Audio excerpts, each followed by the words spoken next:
സ്വാമിയെ ശരണമയ്യ. നോക്കട്ടെ അതിന് കാരണവും ഉണ്ടാവുമല്ലോ അല്ലേ. എല്ലായിടത്തും ഡിലേഡ് ആയിട്ടാണ് പോകുന്നത്. കൊച്ചിയിൽ, കൊല്ലത്ത് ഇടയ്ക്ക് സ്ലോ ആയിരുന്നു, പക്ഷെ ഇപ്പം fastest progressing developmental work is going on in കൊല്ലത്തത് നമുക്ക് അപ്രീഷിയേറ്റ് ചെയ്യാൻ പറ്റുന്ന പേസിലാണ് പോകുന്നത്. മെമു, കാർഷെഡും എല്ലാം അതിന്റെ എല്ലാം പണി ഏകദേശം തീരാറായിട്ടുണ്ട്. പാർക്കിംഗ് സ്പേസ് ഈ മാസം തന്നെ ഉദ്ഘാടനം ചെയ്യാൻ പറ്റും. കഴിയുന്നതും 15-16 തീയതികളിൽ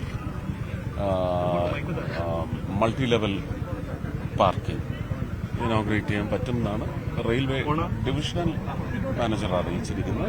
മിനിസ്റ്ററോടത്ത് ചോദിച്ചു. സ്വാമി ശരണം.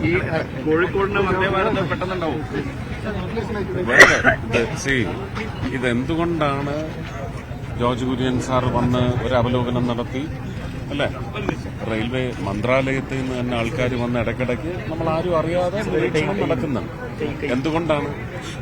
ഇത് പൂർണ്ണമായി സജ്ജമായാൽ മാത്രമേ നമുക്ക് കൂടുതൽ ട്രെയിനുകൾ, വന്ദേ ഭാരതിന്റെ ഒരു സർവീസ് ബാംഗ്ലൂരിൽ നിന്ന് വരുന്നതോ ചെന്നൈയിൽ നിന്ന് വരുന്നതോ അല്ലെങ്കിൽ ചെന്നൈയിൽ നിന്നുള്ള ഇപ്പോഴത്തെ ചെന്നൈയിൽ നിന്ന് തന്നെ കൂടുതൽ സ്റ്റോപ്പുകൾ ഉണ്ടാകുന്നതിന് എന്തൊക്കെയാണ് സജ്ജീകരണങ്ങൾ കാസർഗോഡ് വേണ്ടത്, ഇതിന്റെ എല്ലാം പഠനം നടന്നുകൊണ്ടിരിക്കുകയാണ്. എല്ലാവർക്കും ഇത് ഡിവൈഡ് ചെയ്ത് ഡ്യൂട്ടി കൊടുത്തിട്ടുണ്ട്. അതിൽ എനിക്കും ഒരു കഷ്ണം കിട്ടി. ഞാൻ അതാണ് ചെയ്തത്.